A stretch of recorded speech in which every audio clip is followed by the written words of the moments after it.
आहा दोस्तों, आज की शाम राम भाई राखोलिया के नाम पणा मजा आवे છે ને પણ ટેસ્ટ માં કેમ છે?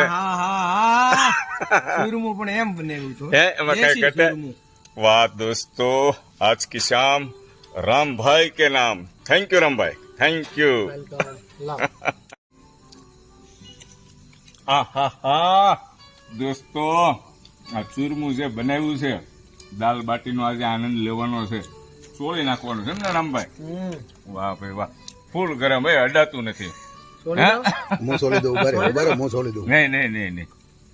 મારા ચોળી દે દાલ તારે. વાહ દોસ્તો, ખરેખર આમ જમવાની એટલી બધી મજા આવશે, શું વાત કરું. ટેસ્ટ કર્યું દાલ બાટીની દાલ ટેસ્ટ કરીએ આપણે.